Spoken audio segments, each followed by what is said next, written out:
Welcome to episode 713 of Salsido Paranormal. I'm your host, James Salsido, here with my co-host, Jen, the Arcane Observer. And tonight we'll be talking about caves and the paranormal. As always, you can find all episodes of the show on the podcast page, along with all the links to support the show. And I'm going to cut the usual introduction down there so that we have more time to talk about this topic. So thank you all for being here. And it's been a busy week here. So that's why you all got the episodes that you did after, or the two Beetlejuice episodes that you got this previous week. So, but anyway, we're here to talk tonight about caves and all the weirdness that goes with them. So let's welcome Jen onto the show. Hello, Jen, and thank you for being here. Hey, hope everything's going good. Good to be here.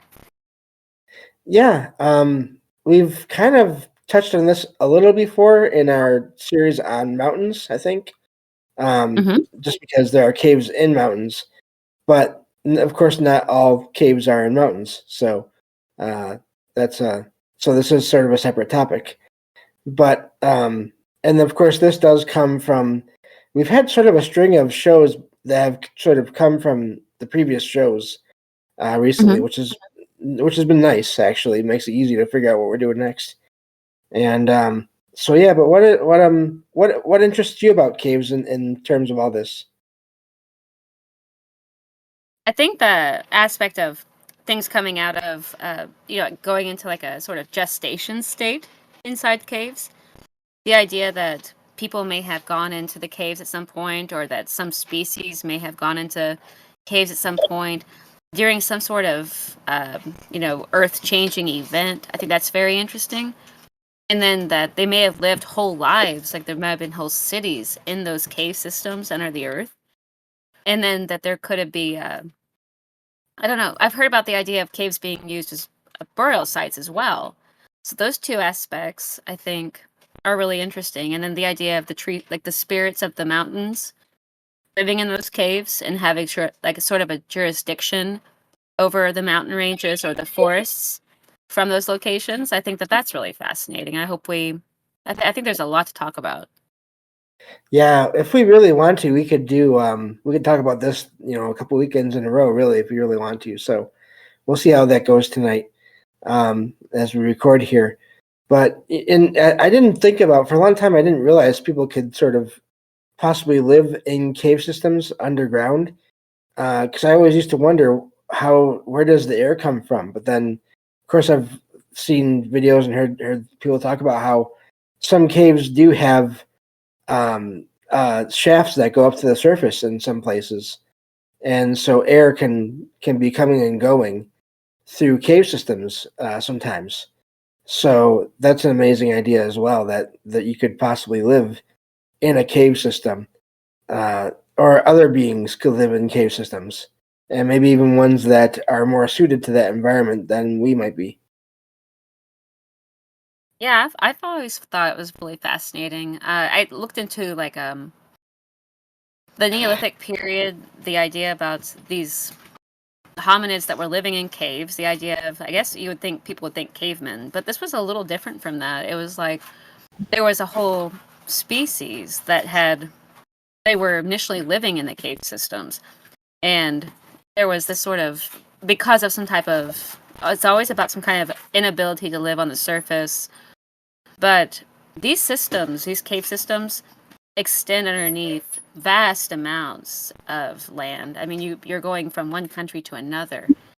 And then we have the idea, the cave systems and the tunnel systems here in the United States, and those go too from one side of the United States to the other, reportedly. So it is really interesting just about how it could either be, and there's the whole concept that there could be some type of species that is occupying that space. And when I was looking into the underground cathedrals and the underground churches and things like that, meaning they're built right into the bedrock of the earth, and they only go through cave systems. And so these were, they were propagated in a way by some type of species, and people would think probably humans, but there's some speculation. Like I was looking at it was in some part of Africa, and they had these underground cathedrals that were extremely intricate, extremely advanced stonework and masonry. And the mythology at the time about those locations was that they were built by angels at night, by some type of, they would only come out at night, which is really interesting because it ties into this other type of cryptid. I don't think cryptid's even the right word. Like another type of people or another type of shared species of the earth that are not able to come out in the type of light that's coming from the sun currently, but that they were at one point occupying the space. And then the idea of so as far as cryptids or different things people see as being a type of another species, but then there's the idea of the haunted caves, and we have that more prominently too. Just at, any cave, possibly housing sort of a ward of the mountain or of the forest, and being located inside that power source of the mountain. So I think it's a huge idea. There's so much to talk about. Yeah, I found, I'll include these articles in the episode description, but I found articles that basically they are different articles in that one is about haunted caves and the other is about, the other two really are about cave, well, at least one, maybe two of them are about other beings, other creatures that have been reported to live in caves. I've even heard, of course, of Sasquatch or Bigfoot being coming out of or going into caves as well. So there's that whole aspect. But yeah, haunted caves is definitely, I think, just because of the popularity of TV shows on the topic over the last 10, 15. Well, now it's almost 20 years. Has probably helped that whole idea of keeping that more in focus to a lot of people than the idea of other beings living in caves. I think that's sort of popular culture leans toward everything being about things just being haunted or having ghosts in places. But obviously, there's so much more to what we don't know for sure about than just ghosts. I have this article here. Let's see, what is it? 10 creepy cave dwelling cryptids. Of course, I agree with you. I don't care for that word either, cryptids. But of course, it's part of the popular culture. But it's basically 10 creepy cave dwelling creatures. So, and I haven't looked over all these articles yet, but they have beings that are from different parts of the world. Even the first one here, I'm not going to try to say it, is from Japan. It starts with it's spelled TSUCHINOKO. I don't even know if the T is silent or what that would be, but it apparently resembles a thick-bodied snake that grows several feet in length, about a meter. So apparently they're usually sighted in the rivers. So again, you have connections to water, rivers and streams that go across the mountains, and again, all these natural features. But most sightings are only a glimpse before the creature goes back into hiding, either underwater or whatever. It says that descriptions are different, but most people report some similar features: large plate-like scales, excuse me, a black tongue, small horns growing on the sides of its head. That's a fascinating part there. Its ability to leap more than a meter at a time. And the most unusual feature, it says, is a variety of vocal noises that make it so it can sound almost like a mouse squeaking, even to mimicking a human voice. So, and these are supposed to be have fangs capable of shooting venom at their attackers. So that's just part of that's just one example from this one article here, and we won't get through all of these, but I thought it'd be good to go into something that I'm imagining a lot of people haven't heard of, because I know I hadn't heard of that before. I don't know if you have, Jen. Yeah, I mean, I have heard of it. There's the issue. The situation with it is like, so you have the Naga myths, and if you look at the Maya and many different cultures too, where they're talking about these underground tunnel systems, and there were these their gods that they were worshiping. Specifically, recently, what I came across, I was looking at it's called the Efik people, EFIK. And it was a society that was mostly centered around the slave trade during the transatlantic slave trade of the, ranging from the 17th century to 1850. So you had that. Well, the Efik people had a god called Nadim, Nde. One second, dog's barking. Yeah, no problem. Yeah, I'll have to look into that as well. Maybe I'll find a link for that. But yeah, there's just so much out there, all these places, and Jen did put a link to one of these churches here in the chat, so I will, if I can remember, I will put that also in the episode description, and we Yeah, can go from there. I'll drop a link for it. But this creature was this god that they worshipped, called Nadim Efik. It was a water deity. It looked like a serpent, and they would make sacrifices to it. And it's one of these accounts out of Africa, out of Nigeria, and I'll put a link in the description, or actually in the chat for the people there, and then later on, if we want to, we could do it there. But it's weird. I didn't know you were going to even talk about, these serpentine creatures living underground or in these types of, the nether world of the waters and so on and so forth.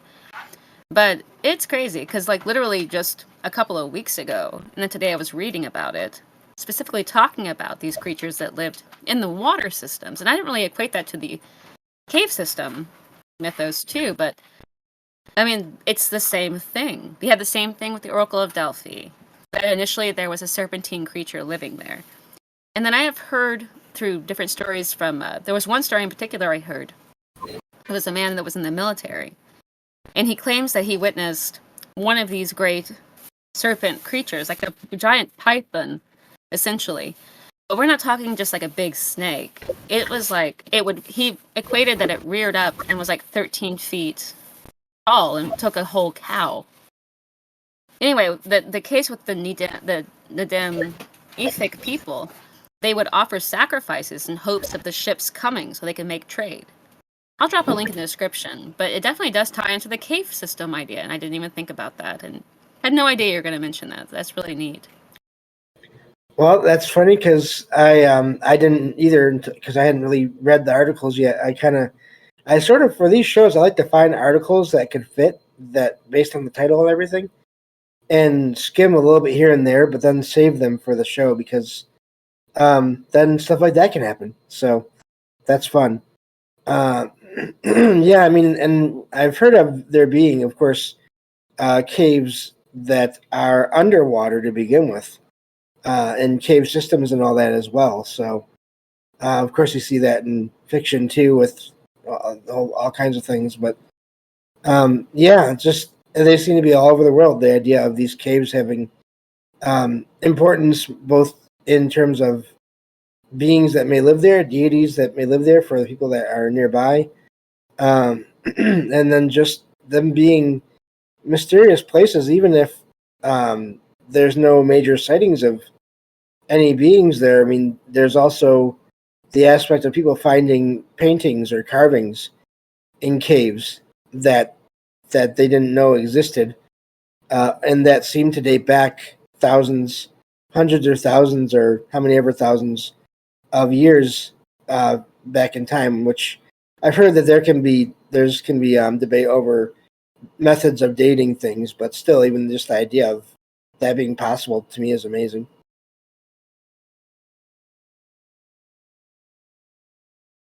So, but Yeah, I was going to end up posting a link to it, but it's through, it's going to be like Internet Archive, a PDF book link. And then there's websites to it talking about it.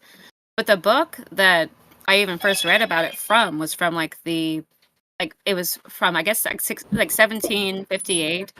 It was written by, his name was, what was it?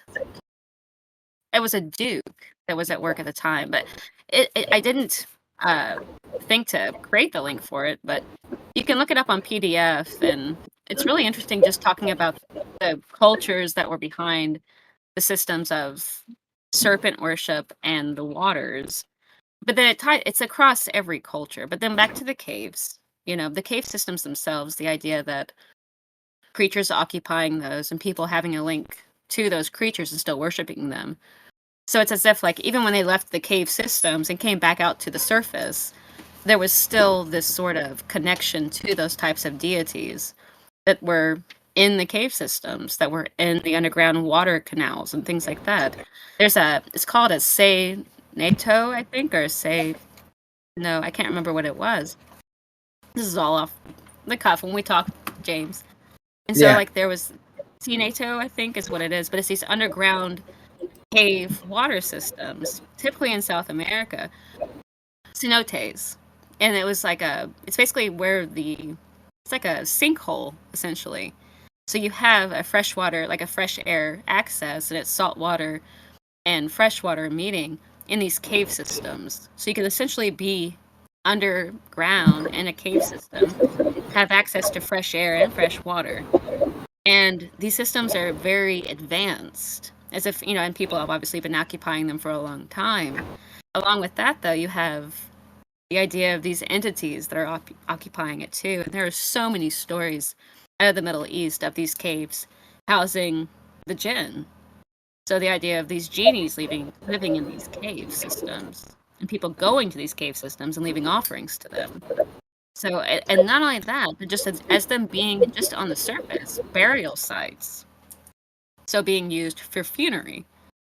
So at the root of it is the earth internally being a source of like a sort of generative purpose, a protective, place for humanity during times of transition, like on the surface of the earth, when things are happening on the surface of the earth, people retreating into those spaces, and that they may be occupied by something that had already retreated, perhaps the last time that it happened, that they are still there and cannot even come to the surface due to the changes that they underwent by living under there, or because they were from a previous world, the type of changes they had already sustained, that when the new world came with whatever type of surface atmosphere or whatever, that they were not able to come to the surface, and so then remained underground.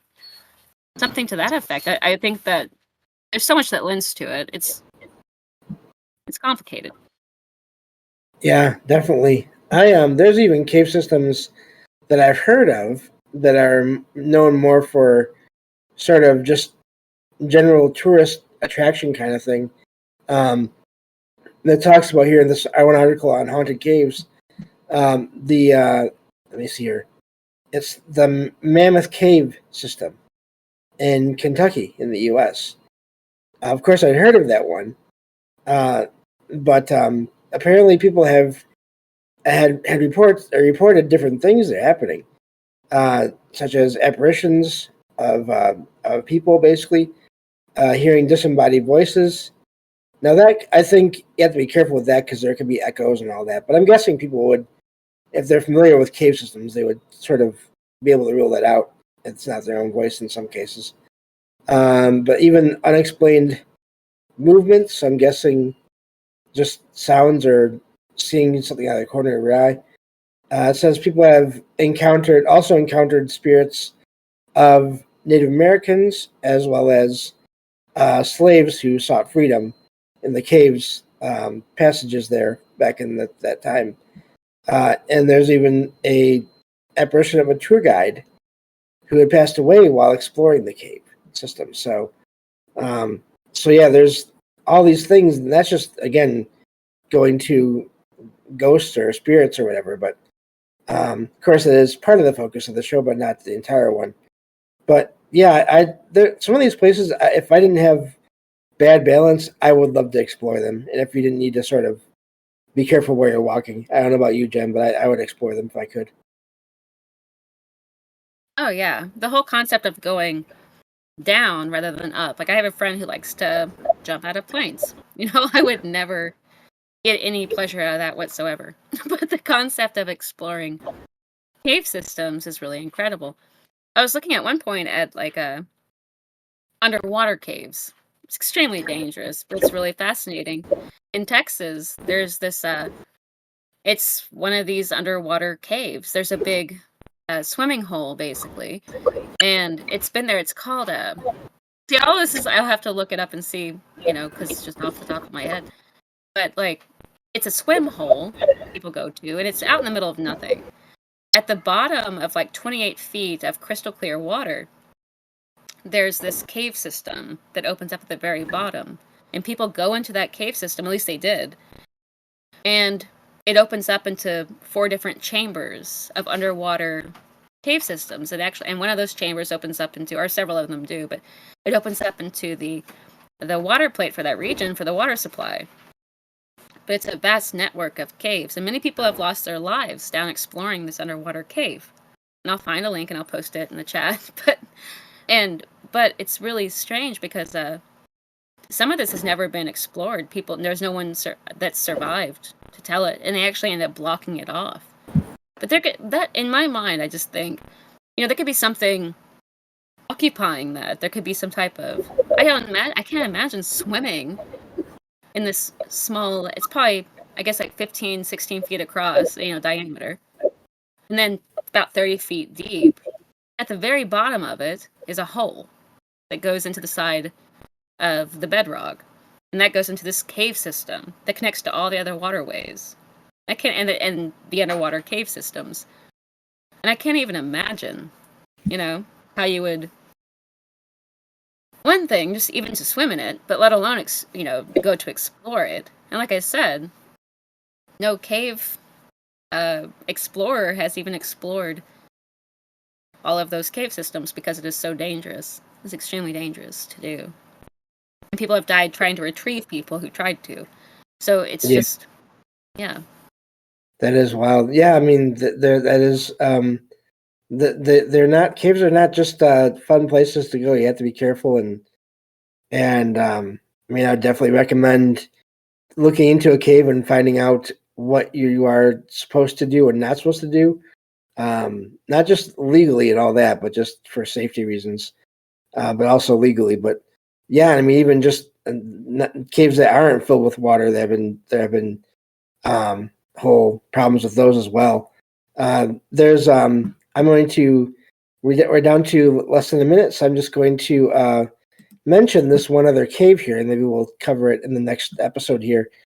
There's this cave in Italy named called Capri's Blue Grotto, and it mentions here apparitions and sounds of spirits, but also sirens. So maybe we'll pick up with that in the next episode. Thank you again, Jen, for being here, and I will talk to you next time. Thank you for having me. No problem. And so we will be talking about this for at least one more episode, and maybe one of these times we'll see if a topic is big enough. We'll do a couple of weekends of the same topic, because I think we could do that. But again, thank you all for listening and being here. And I'm looking forward to doing all these shows throughout the coming year. I have an idea. We'll see how this goes. I'm considering doing a food-related show on Patreon. So let me know what y'all think about that, and we'll go from there in social media. And but anyway, thank you all for listening, and I'll talk to you next time on Salsido Paranormal. Take care.